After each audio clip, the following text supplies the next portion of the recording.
Hello and welcome to the Responsive Family Sleep Podcast. I'm your host, Kim Hawley, holistic sleep coach, lactation consultant, peaceful parenting educator, and mom.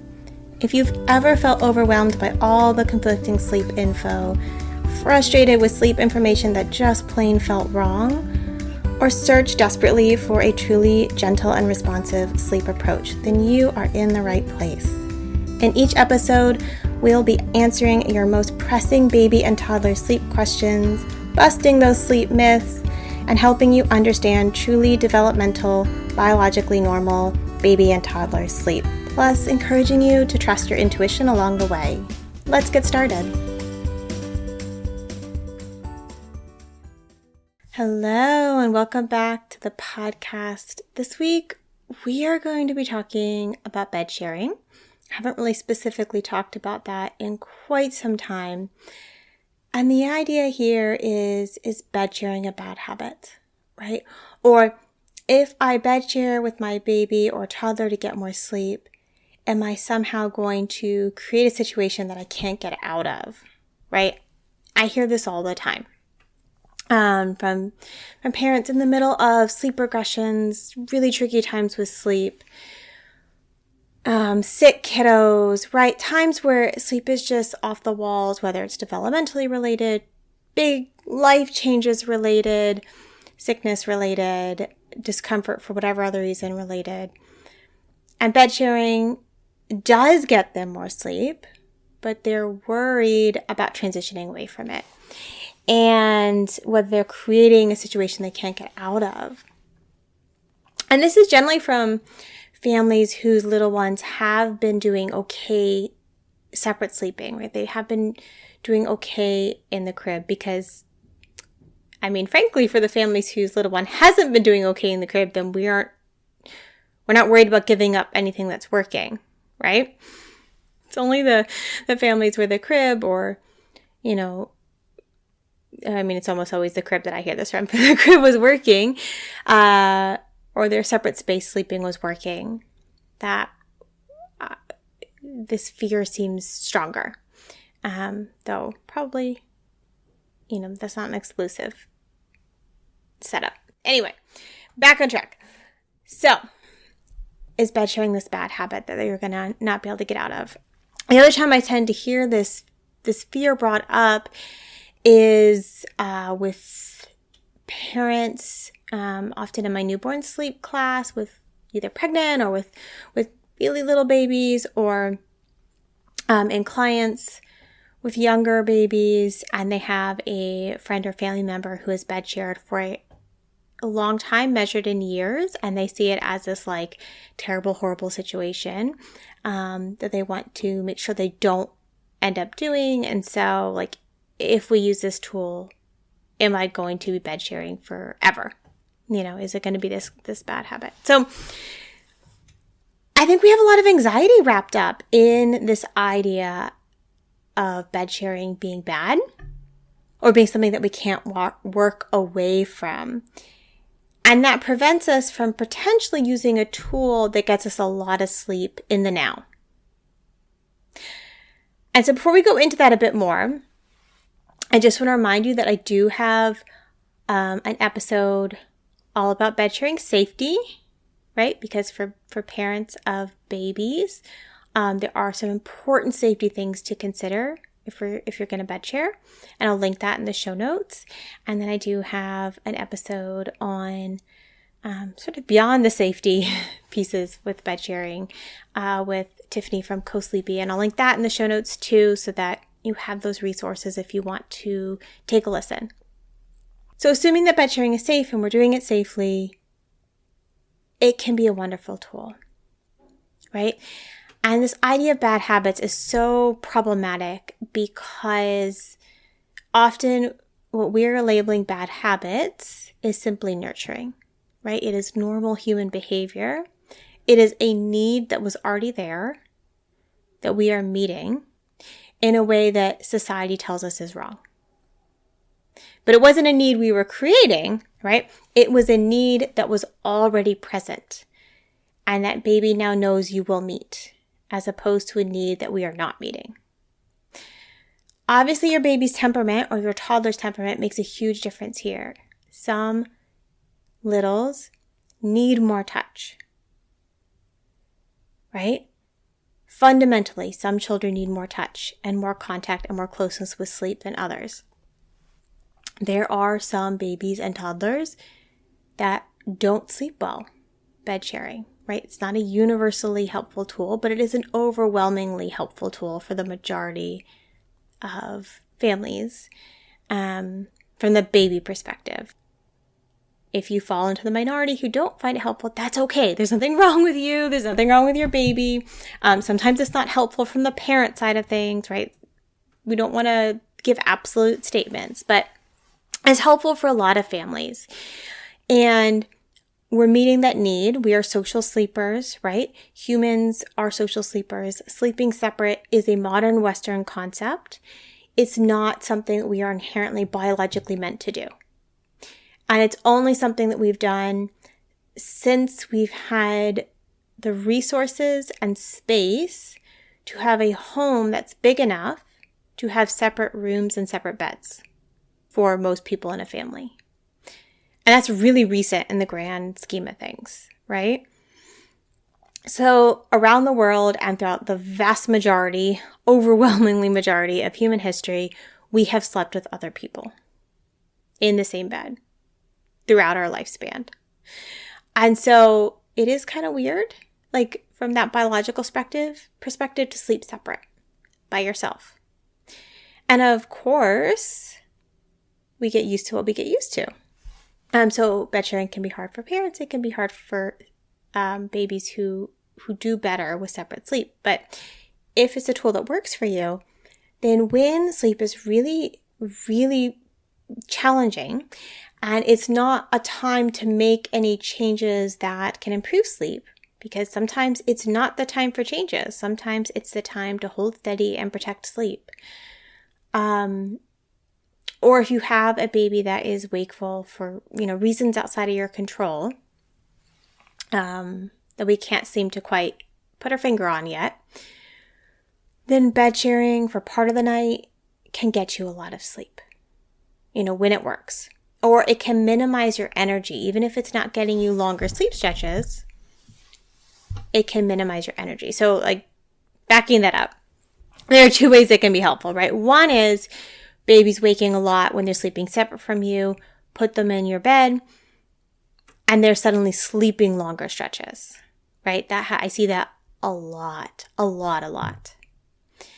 And then there are the babies and toddlers where they're waking a lot away from you, put them in bed, and they're still waking a lot. But the amount of energy it takes to settle them is significantly less because you're not getting up every time. You're not trying to transfer them. So you're not spending as much energy getting up, and you're not putting all the effort into transferring them, because generally, when you get out of bed, they're back asleep in your arms and you're spending time getting them back into their sleep space and then you back into your sleep space. So you are awake longer than your baby is, generally speaking. And that can still be true for bed sharing, right? We're not going to overly sugarcoat it. But generally you're getting back to sleep faster and you're expending less energy and you're bringing yourself into less alertness. You're waking up less.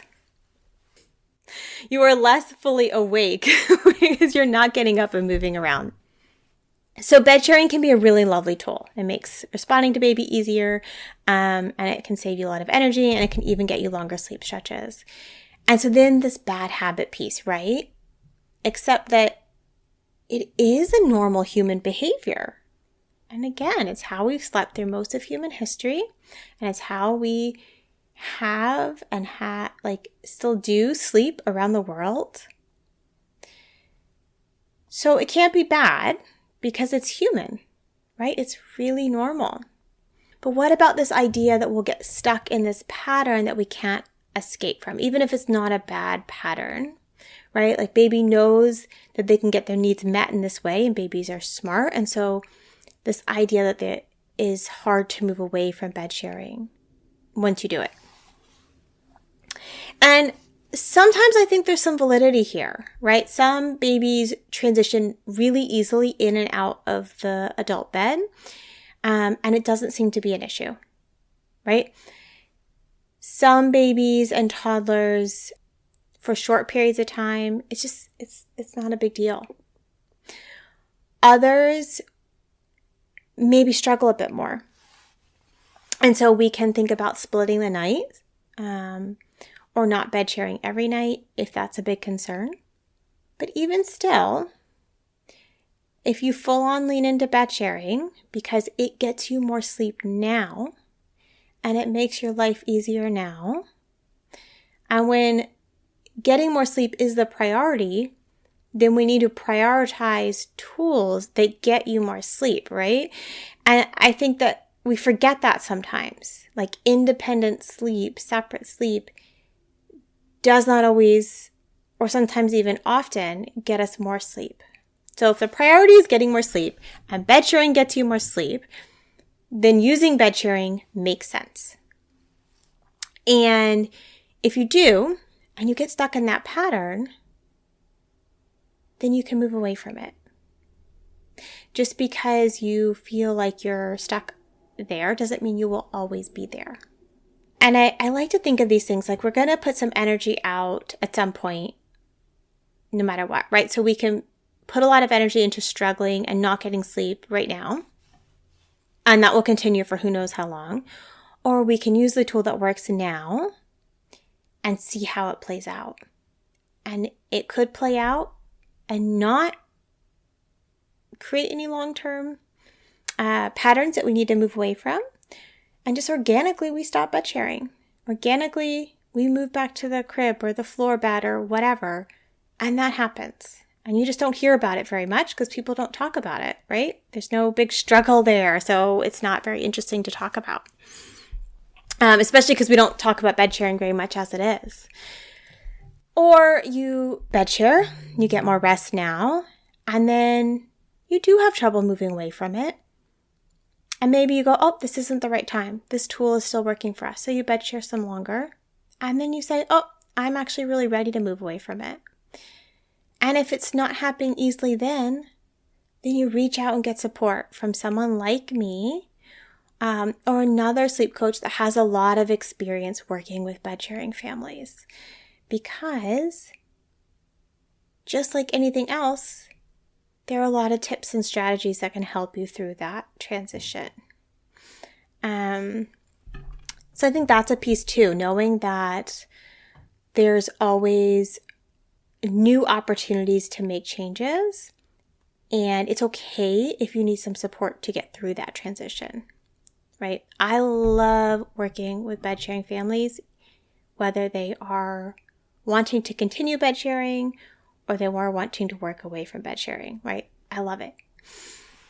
But I think another important thing to remember in that thought process of, is bed sharing this bad habit I need to avoid, is that if we're talking about you looking at somebody else's story, right? Let's say your bestie or your sister-in-law, or your cousin who's bed sharing with their toddler or their preschooler, and you're sitting here going, oh man, I can't bed share because I do not want to be bed sharing with a 3 or 4 or 5-year-old or whatever it is.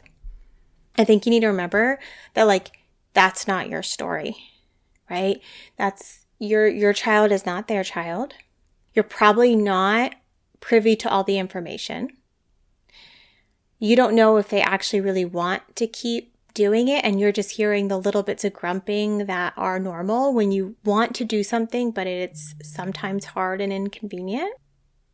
I'm sure I complained about bed sharing or contact napping with my kids at various points, but did not want to change it, right? I liked the tool overall, and probably still complained about it sometimes. So there's that piece, right? You don't know how they really feel. You don't really always know what they've tried. And you don't know if they've been proactive enough to get support, if they're really serious about changing it. So I think we should be careful not to take on other people's situations and use them as cautionary tales. We just don't have all the information. And of course, kids are different. You could have that easy kid who moves easily from bed sharing to not bed sharing. And your bestie or your sister-in-law or your cousin's kiddo might have been that kid that if they had not bed shared, it would have been 3 or 4 years of extremely, extremely disrupted sleep for everyone. So maybe that was really their best tool for them, whether it's not, it's how they envision things or not. So, all that's to be said is bed sharing can be a really great tool, right? So we shouldn't be afraid of it as long as we are and can do it safely. It's normal human nurturing behavior. It's normal human sleep behavior. So there's no way it can be a bad habit because it is just biologically normative. That doesn't mean it's going to work well for everybody, of course. Nothing does. And, some littles transition in and out of bed sharing easily. Some don't. And again, that's normal differences in babies and toddlers and children. And if you have one that doesn't transition in and out of bed sharing easily, there's so many tools and resources. And it doesn't mean that you made the wrong choice. It just means that you made a good choice at the time. You're ready to change that choice and might need some support navigating that transition.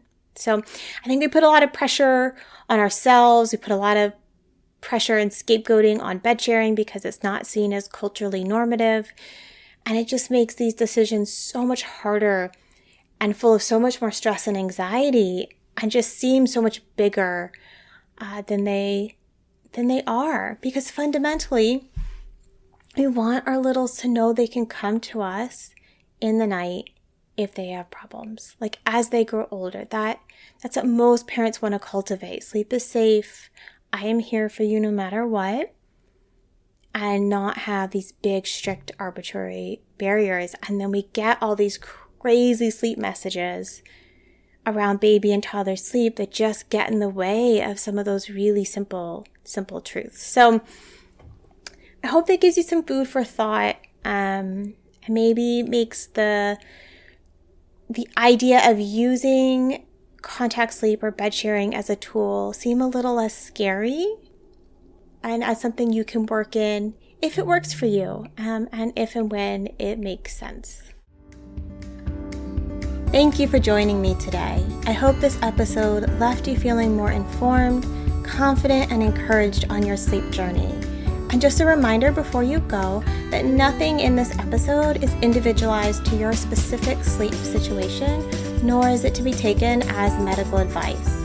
Take what resonates, ignore what doesn't, and check with your healthcare provider about any medical concerns. Take a moment to subscribe to this podcast so that you'll never miss an episode. And take a moment to rate, review, or share an episode you love on social media. All of that helps parents just like you find me, this podcast, and this gentle and responsive sleep information. I'll see you next time.